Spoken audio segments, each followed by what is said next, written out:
সাকিব আল হাসান এই মাসে নাই, বাংলাদেশে জিতবে। আশা করি বাংলাদেশ অবশ্যই সিরিজ জিতবে।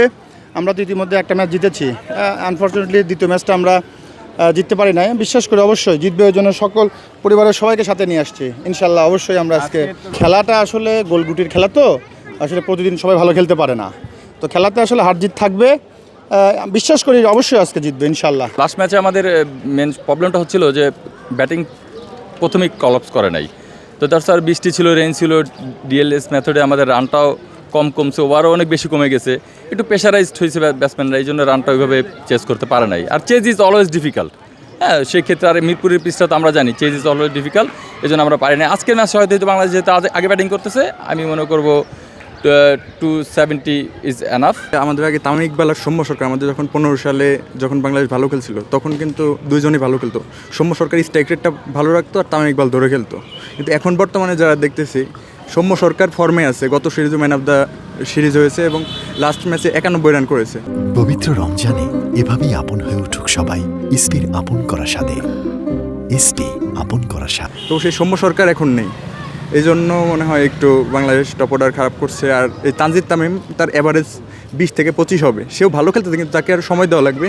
আর সাইফ হাসান টি-20তে ভালো খেলছে, টি-20তে ভালো খেলার পরে তাকে ওয়ানডেতে জোর করে খেলানো হচ্ছে।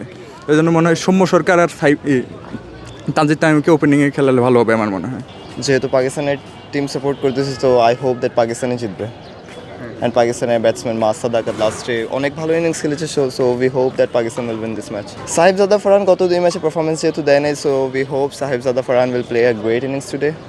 পাকিস্তানের পারফরমেন্স থেকে আমরা কখনোই সন্তুষ্ট থাকি না, জাস্ট পাকিস্তানের খেলাটা সবাই জানে কীরকম, সো কোন সময়ে কীরকম হতে পারে খেলাটা, সেটাই হচ্ছে আসল কথা। দেখেন, গত ম্যাচে বাংলাদেশ যেভাবে ছন্ন ছাড়া ব্যাটিং করেছে, তার মূল কারণ হলো তারা, আমাদের যে ক্রিকেট বোর্ডের কর্মকর্তারা আছেন, তারা সেভাবে একাদশটা সাজাতে পারেন না। আমরা লাস্ট সিরিজ দেখেছিলাম, সৌম্য সরকার ম্যান অফ দ্য সিরিজ হয়েছিলেন, সেখানে সৌম্য সরকারকে বসিয়ে তানজিম তামিমকে খেলানো হয়েছে।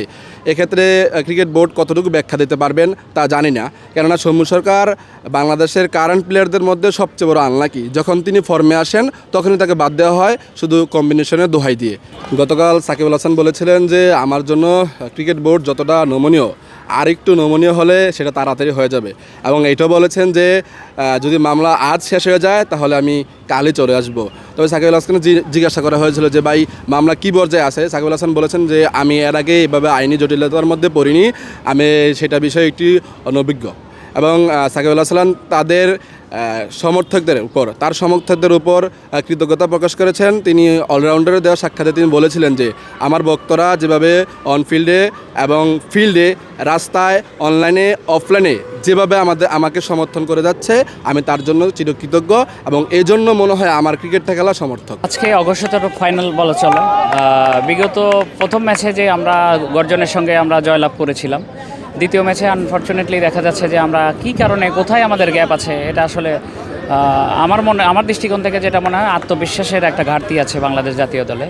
সো আজকে যেহেতু টসে হেরে ব্যাটিং নিয়েছে, আমি মনে করব যে ডোন্ট বি আপসেট, কারোর হতাশ না হয়ে কন্টিনিউয়াস যে তাদের পারফর্ম করা দরকার সে অনুপাতে যদি ব্যাটিং করে, এবং বলাররা বরাবরই বিগত সিরিজেও ভালো করে আসছে, বলার নিয়ে কোনো অভিযোগ নাই। সো আশা করি আমরা তো জয়ের প্রত্যাশাই করব।